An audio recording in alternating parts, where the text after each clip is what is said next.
Deployment कर दिया इस जगह पर जहां चीन ने बड़ी तादाद में अपने सैनिक उतारे, भारत ने एक तरीके से मैन टू मैन मार्किंग कर दी। क्या चीन टेस्टिंग कर रहा था, पानी में पत्थर फेंकना जिसको कहते हैं, टेस्टिंग द वाटर्स, के देखते हैं क्या रिएक्शन होता है, और वो चीन को महंगा पड़ गया? देखिए, चीन को तो हम किसी प्रकार से ट्रस्ट नहीं कर सकते। ये चीन की स्टेटमेंट है, ये हमारी स्टेटमेंट नहीं है। लेकिन चीन के ग्लोबल टाइम्स साफ तौर पे एक्सेप्ट कर रहे हैं कि चीन के 5 सैनिक मारे गए हैं और 11 सैनिक घायल हो गए हैं। हमारे यहाँ के कमांडिंग ऑफिसर मारे गए हैं। ये बहुत ही सीरियस इशू है। जब कमांडिंग ऑफिसर मारा जाता है तो स्थिति जो कम्प्लीटली आउट ऑफ कंट्रोल हो सकती है, क्योंकि जवान जो है और उसके ऑफिसर्स हैं अपने कमांडिंग ऑफिसर का शहीद होने को ईजिली एक्सेप्ट नहीं करेंगे और जवाबी कार्रवाई बड़ी ज़बरदस्त हो सकती है। गलवान हमारी टेरिटरी है, यहाँ चीन की पहली बार इंट्रूजन हुई है। ये डिस्प्यूटेड एरिया नहीं था और यहाँ पे पहले चीनी कह रहे थे हम पीछे 3 किलोमीटर पीछे हट गए हैं। वास्तव में उसी को यकीन करने के लिए कि वो पीछे हटे कि नहीं, शायद हिंदुस्तान ने प्रोबिंग की होगी। हिंदुस्तान पहल नहीं करता, पहल हमेशा चीन करता है। अगर आप देखो 67 में पहल चीन ने की थी नाथुला चोला में, लेकिन हम हर प्रकार से उसके ऊपर हामी हुए और चीन को वहां से पीछे हटना पड़ा। फिर 1987 में सुमद्रोंगचू में भी पहल चीन की थी और हमने जवाबी कार्रवाई की और हम चीन के ऊपर हर प्रकार से हामी हुए। चीन को साफ तौर पे इससे नजर आना चाहिए कि आज का हिंदुस्तान जो है वो 1962 का हिंदुस्तान नहीं है। हम तो एक पीस लविंग नेशन है। हम किसी प्रकार से कोई युद्ध नहीं चाहते, क्योंकि युद्ध आज के माहौल में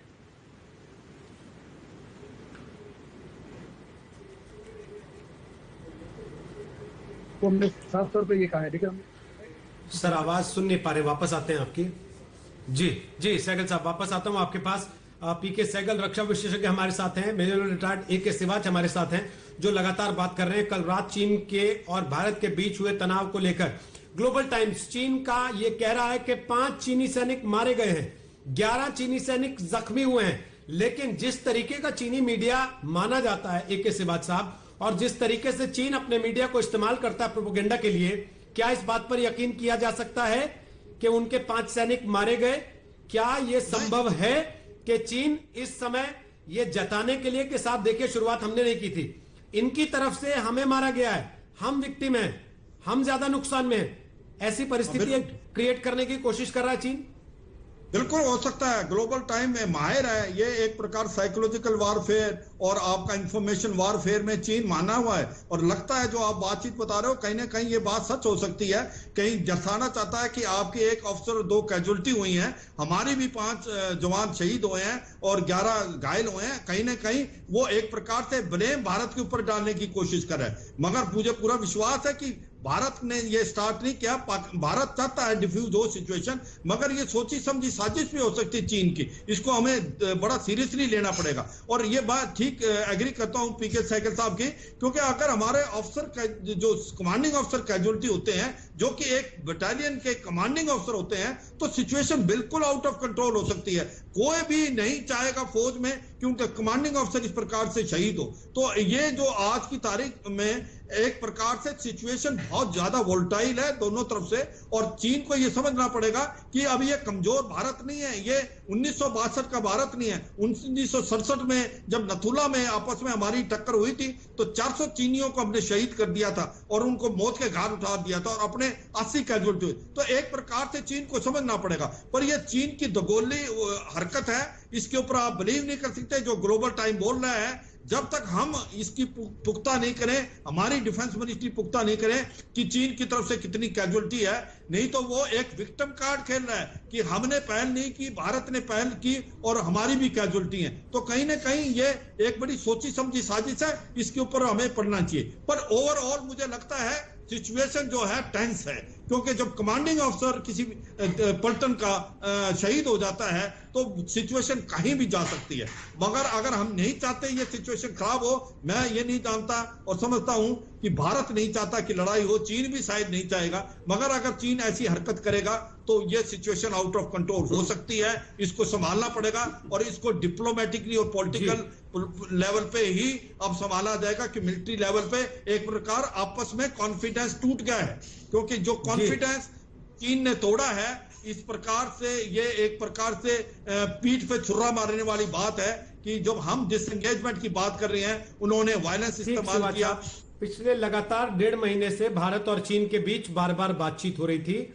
मेजर जनरल स्तर की बातचीत हुई, डीएस्केलेशन दोनों तरफ से हो रहा था। उसके बावजूद कल रात को यह हिंसक वारदात हुई। सेनाओं के बीच एक तरीके से भरोसा टूटा है, जिसका इशारा सिवाच साहब कर रहे हैं। कमोडोर जीजे सिंह, उन्होंने कहा अभी अभी आपके सामने सिवाच साहब ने कि अब डिप्लोमेटिकली और पॉलिटिकली इस बातचीत को आगे बढ़ाना पड़ेगा। आपको लगता है कि अब स्थिति आ गई है कि सरकारों के स्तर पर दोनों देशों को बात करनी पड़ेगी और भारत को चीन पर एक दबाव बनाना पड़ेगा कि आप एक, वापस कीजिए अपनी फौजों को, और दो, अपनी इस हरकत के लिए शर्मिंदगी जाहिर कीजिए जो 50 साल के बाद एक ऐसी स्थिति आई कि जवानों को अपनी जान गंवानी पड़ रही। रोहित, अगर देखें तो अभी दोनों आर्मीज जो हैं, जो आमो सामने खड़ी हुई है वहां पे, वो एक कोलिजन कोर्स के ऊपर है। और दूसरी बात आ जाती है डिप्लोमेसी की, पॉलिटिकल लेवल की, इंटरनेशनल लेवल की। अब ये जो बात है 1 to 1 हो जाती है।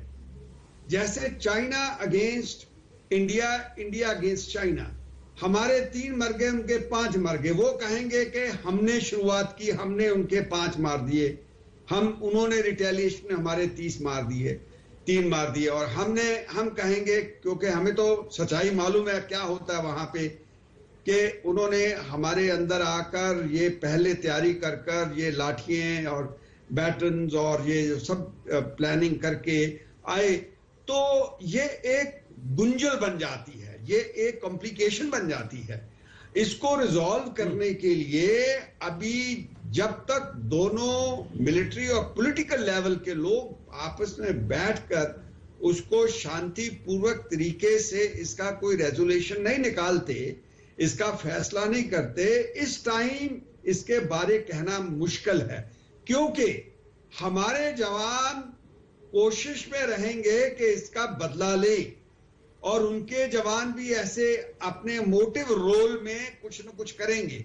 जैसे पहले हमेशा ही आकर वो हमारे लोगों को, हमारी फौज को उकसाते हैं। उकसाने से बाज आएंगे या नहीं, ये आने वाला समय बताएगा। तो ये एक मेरे हिसाब से कैच 22 वाली सिचुएशन बन गई है। क्योंकि बात जब एक दूसरे कैजुअलिटीज की आ जाती, देश की कैजुअलिटीज की आ जाती है, तो ऑब्वियसली इसका जो तय होती है लेवल बढ़ जाता है, ऊपर उठ जाता है।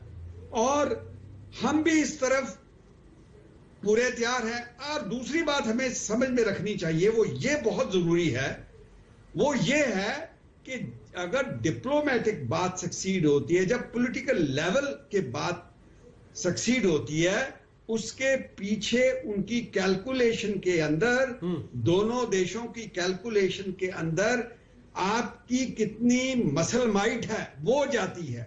अगर एक की तो कोई मसल माइट ही नहीं है और दूसरा शक्तिशाली है, तो फिर बातचीत जो है वो लॉपसाइडेड होती है, वो टिल्ट हो जाती है। अब हम दोनों तरफ जो है वो फौज जो है बराबरी की है। हमारा वो मसल माइट नहीं जो पहले 1962-67 में था, हम बहुत आगे बढ़ चुके हैं। अब उनकी कैलकुलेशन में जा तो चुका होगा, मेरी समझ तो ये कहती है उन्होंने कैलकुलेट किया ही, और फिर भी वो ऐसी बात पे उतर आए हैं। इसके पीछे उनका क्या धोखा है, क्या उनकी चाल है, क्या वो सोचकर ये काम कर रहे हैं? क्योंकि बात तो ये ऊपर से नीचे आई है ना, ये कोई नीचे से ऊपर नहीं गई। क्योंकि वो जब काम ऐसा अनप्रोफेशनल करते हैं जो आर्मीज नहीं करती, पत्थर मारने, ये लाठियां लेकर पीटना, लोहे उसके आगे वो लोहे के कील लगा के, इट्स लाइक लिंचिंग, और वो मारने आकर, अगर ऐसा उन्होंने काम किया और हमारे 3, एक ऑफिसर 2 जवान मारे गए हैं, तो उन्होंने घायल कुछ जरूरत से ज्यादा कर दिया ना। ये कोई ऐसी बात नहीं है कि वो घायल करके भाग गए, उन्होंने तो कुछ ना कुछ ज्यादा ही किया होगा, कोई लहू लहान ज्यादा हुए हैं जैसे उनके आदमी हुए होंगे। क्योंकि हम लोग जो हैं, हमने तो पहले सुना है कि मुक्का धक्की होती थी, उसके अंदर हम हमेशा उनको धकेल देते थे। तो ये मैं समझता हूं कि अभी 2-4 दिन में वेट एंड वॉच वाली सिंह साहब वापस आते हैं आपके पास। कमोडोर जीजे सिंह उन सारी परिस्थितियों की बात कर रहे हैं।